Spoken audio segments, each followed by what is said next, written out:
ગુણ દેશ અમર ફળ જાની પદે વરસે મેઘ મેષ તો સદગુરુએ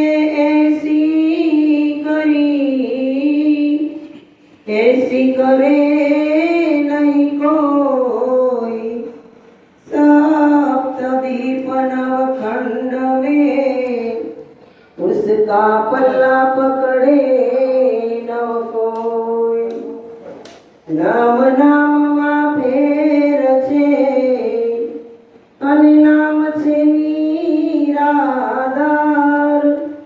નામ નગર નવખંડમાં નામ છે તારણહાર સદગુરુ મહારાજ આજે કલ્પેશભાઈ જે ભજન ભાવ રાખી સંતો ભક્તોને ભજન કરવા બોલાવી અરસ પરસ દર્શન દીદારનો લાભ અપાયો.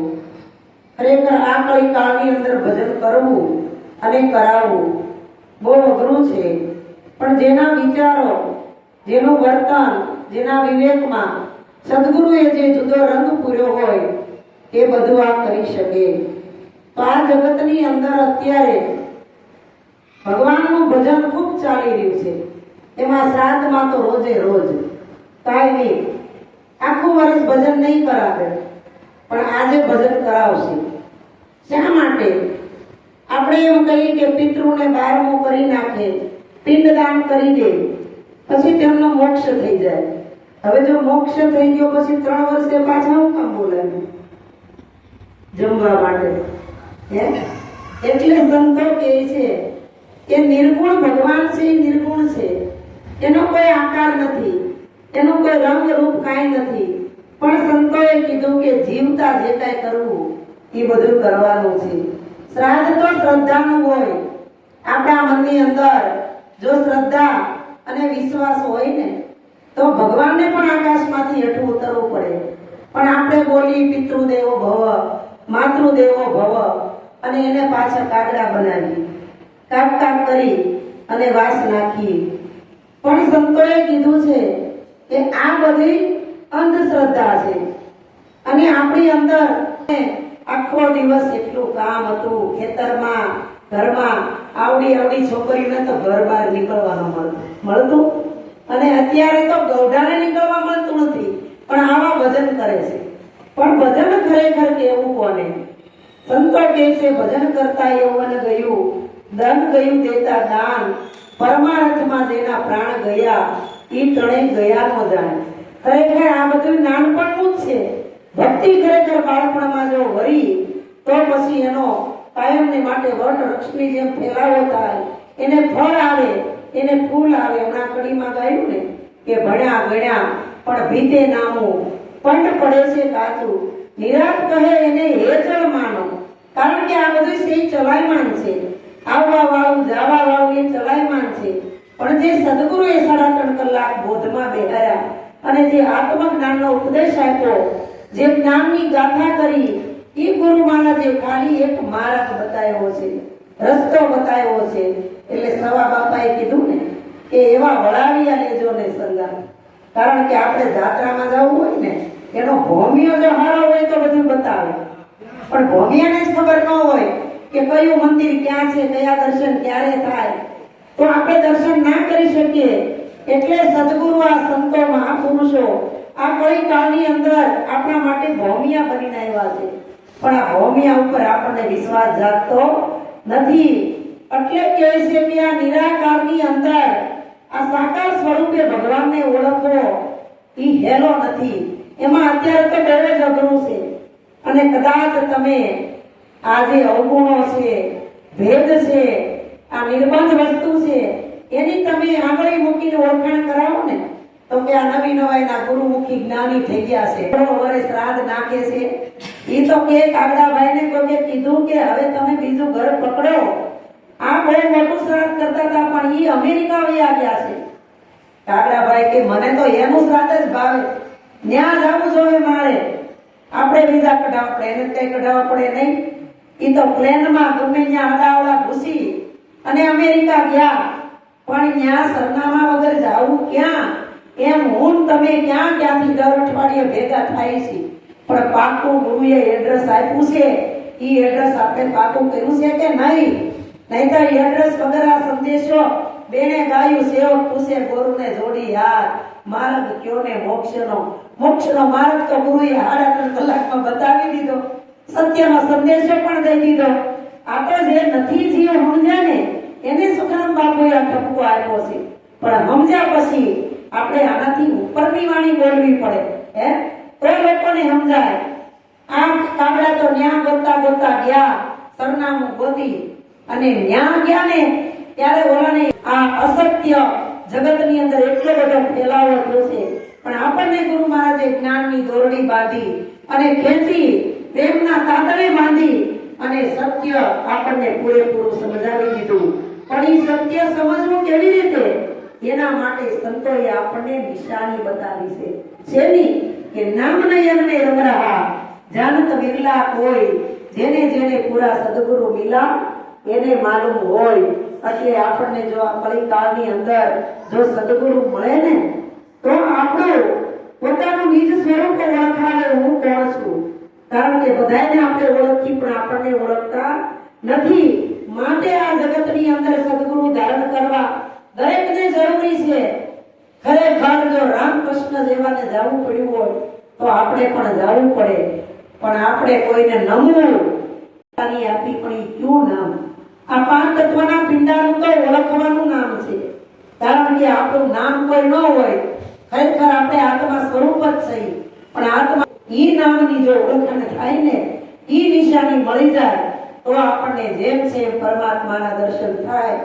એટલે એક વાણી ગાવાની છે, હું એટલી જ બોલે, તમારે નહીં બોલવાનું કોઈને.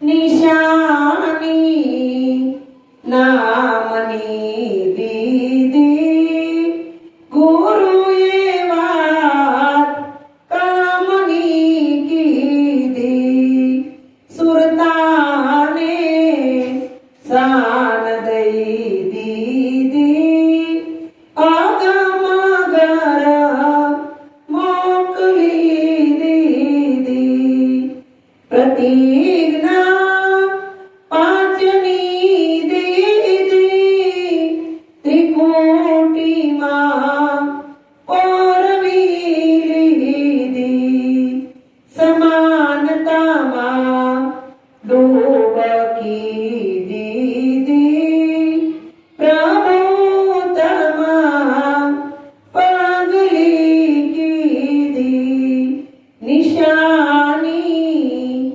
નામની દીદી ગુરુએ વાત કામની કીધી, 52 બાર બોલતી કીધી, અમીરસ પ્યાલીઓ પીધી, સેવાયું 4ની દીધી, વચનથી બાંધી લીધી, નિશાની નામની દીદી ગુરુએ વાત કામની કીધી, નયનથી નિરખી લીધી,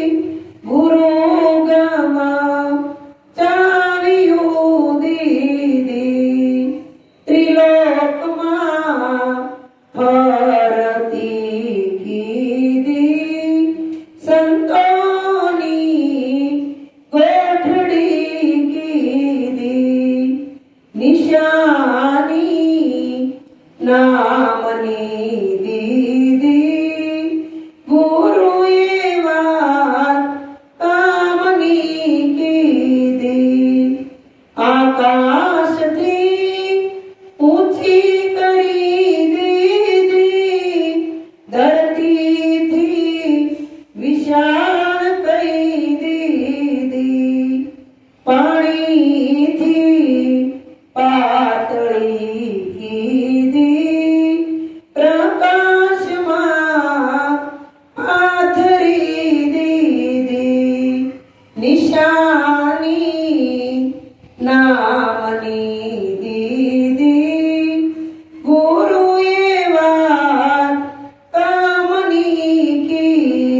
શેનાથી? બુદ્ધિથી.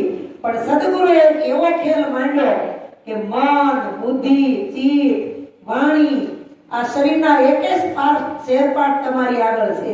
પણ ગુરુ મહારાજ કે બોલો, ત્યાં ચાર વેદ થરથર કંપી ગયા. ન બુદ્ધિ ચાલી, ન મન ચાલ્યું, ન ચિત્ત ચાલ્યું, ન વાણી ચાલી, કાંઈ ન ચાલ્યું ને આ સદગુરુ મહારાજની જુક્તિ ચાલી. અને જુક્તિથી આપણી કરાવી મુક્તિ. તો ગુરુ મહારાજે આ નિશાની આપી છે. પણ જો આપણે નિશાની ઊભા રહેવું, ફેરાઈ જવું, ત્યાંથી આગળ નહીં જાય અને પાછળ જવાનું નથી. કારણ કે ગુરુ મહારાજ કે આગળથી, પાછળથી, આ બાજુથી, આ બાજુથી, ઉપરથી, નીચેથી, ચારે કોરથી નમસ્કાર કરો ને એ તમારા સ્વરૂપને જ કરો છો. આપણા સિવાય આ જગતની અંદર કોઈ નથી. પણ ખરા અર્થમાં આપણે કોણ છીએ ને એ જો સમજાઈ જાય તો આ જગતના જીવને ક્યાંય ભટકવાનું રહેતું નથી. એટલે સંતો કે ક્યાં ભટકવું, ક્યાં છટકવું, ક્યાં લટકવું અને ક્યાં અટકવું. આ ચાર વસ્તુ જો જીવનમાં સમર્થ સદગુરુ મળે ને તો સમજણ પડે. તો આ જગતના દરેક જીવને સમર્થ ગુરુ મળ્યા અને આ જ્ઞાન જાણી લીધું. એના ચરણમાં તો કોટી કોટી લાખ લાખ વંદન છે. કારણ કે એને તો બ્રહ્માદિક લાગે ભાઈ.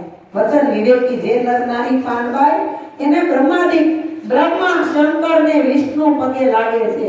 તો આપણા સદગુરુએ આપણને કેટલું ઉજળું ને પવિત્ર જ્ઞાન આપ્યું. ખાલી આ વાર વર્તોળા હોય ત્યારે પોષાય તોય આવા વૃદ્ધ માતાઓ ખોળા પાથરી પાથરી પગે લાગવા માટે.